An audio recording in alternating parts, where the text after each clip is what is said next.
Hi, everyone. St. Scholastica, happy anniversary. 125 years. Who would even think? This is just, it's just awesome. This is my church family. I am adopted, as Peggy said. I actually came from St. Teresa's in Frederick. And it's a long story. And just ask me any questions that you may have. Okay. When did you start attending St. Scholastica? Well, I did go to high school at Erie High School.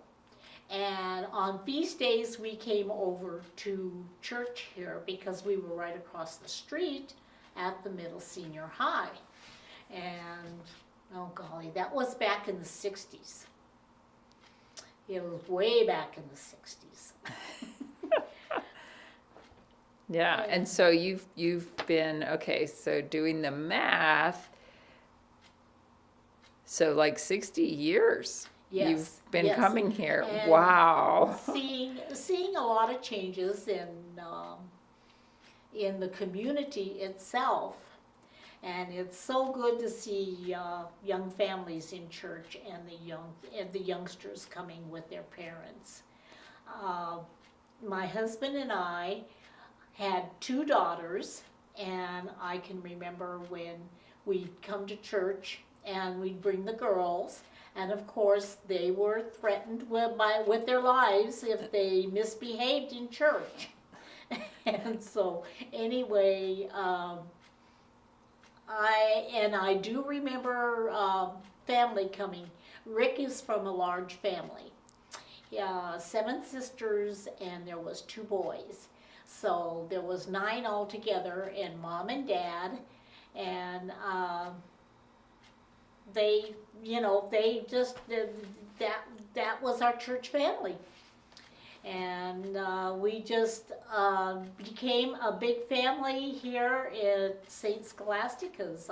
Do you have a favorite memory? Do I have a favorite memory? Yeah. So what sticks out? Like a parish event, a mass that was particularly beautiful? Well, we had family members that were married here at St. Scholastica, and Rick's brother was married here on December 31st. It was extremely cold, and Rick and I were married at St. Teresa's in 1964, and he had, I think, 2 of his sisters and his brother were married here, and we still have family coming to church here. And so that's one of your favorite memories, is coming to the wedding mass. Oh, coming to the wedding mass, yes. Yeah, and then the celebration afterwards, Yes, I'm sure. yes. Was that here in the parish hall? Actually, it was at the farm. It was at our family farm. Ah. And so that's where we had many celebrations. Many big celebrations. Yes. But the mass here. The mass, yes. Yeah. And it is just, it's one of those things that the mass is just so important for us. Yeah. To come together each week and to be with our faith families. Yeah. And with Jesus. Yes. Yeah. Yeah. Yeah.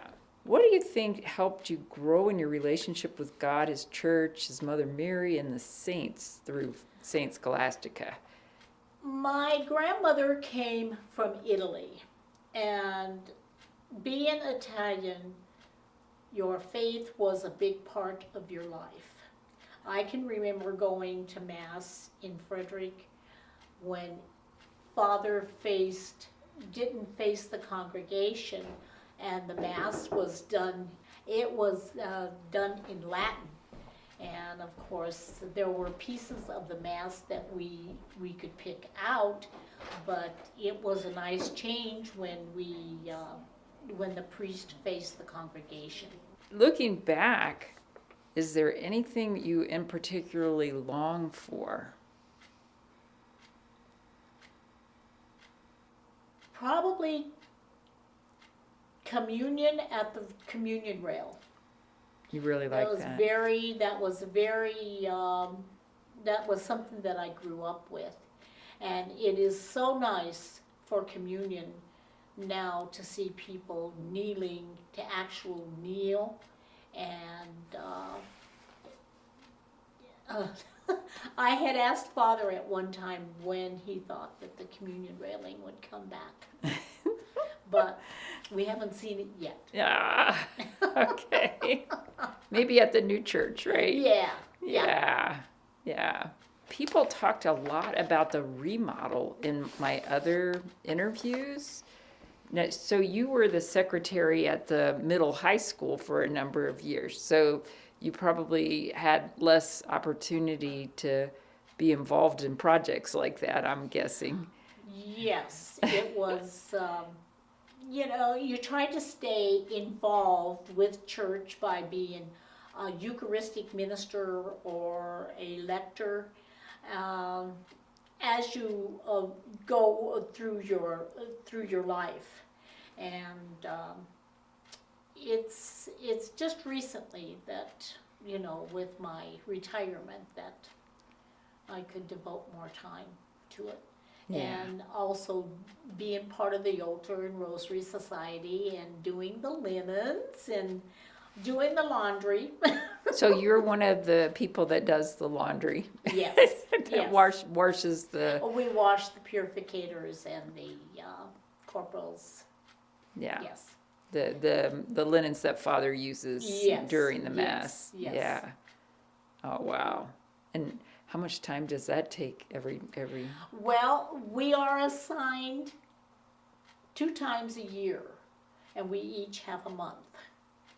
And some people have somebody that does do their month with them, but most of us just do the linens ourselves. We come up here and pick them up and take them home, and we're trained to how we are supposed to handle the linens when we're doing them. Uh-huh. Yeah. And I think I remember you volunteering at Vacation Bible School. So having worked in a school, that's probably a natural for you, I'm going to guess. Yeah. Yes, that was fun.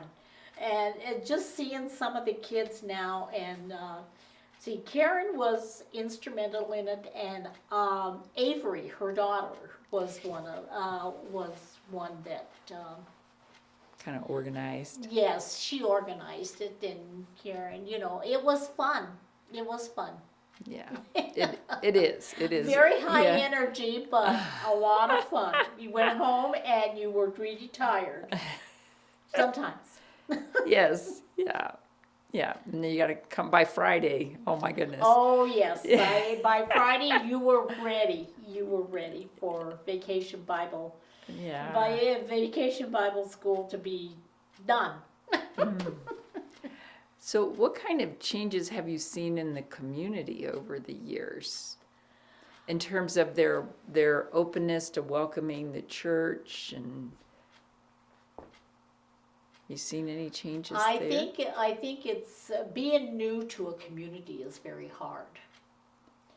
And it's just like a new kid walking into a school and trying to adapt to this community.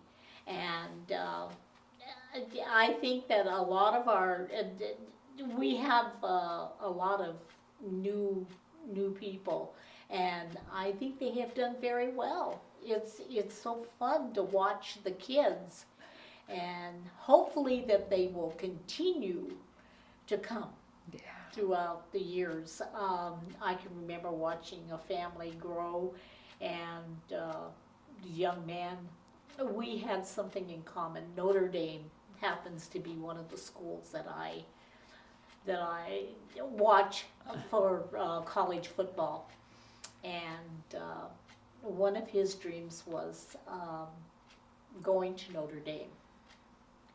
And when Notre Dame was playing, he had his T-shirt on, or I wore something Notre Dame.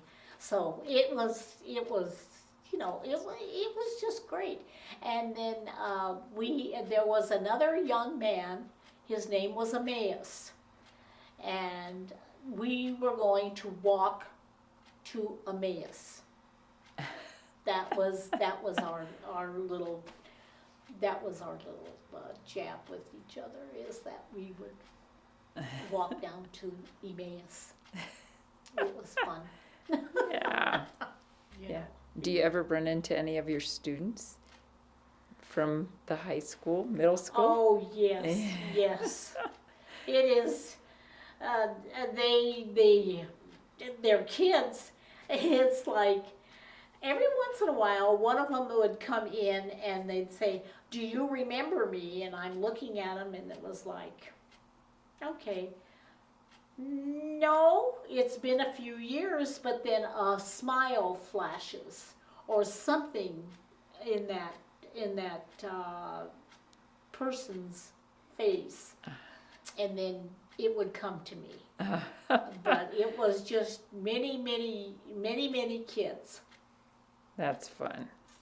Yeah. And I had a set of twins, my nephews. They were my great nephews, a set of twins, and we still can't tell them apart. But one of the boys had a set of twins when he married. He's got twin girls now. And it was like, oh my lands, I can't believe it. And the principal would just say, bring them both in. Because where one was at, the other one was sure enough there. Fun. And how much extended family are all of your husband's family? And you've got family members here? We have a sister-in-law that lives here in Erie, actually 2 sisters-in-law. And then there's extended family in Westminster, and then we have a sister, he has a sister in British Columbia, and one in Louisiana, and then his brother lived in California. Wow.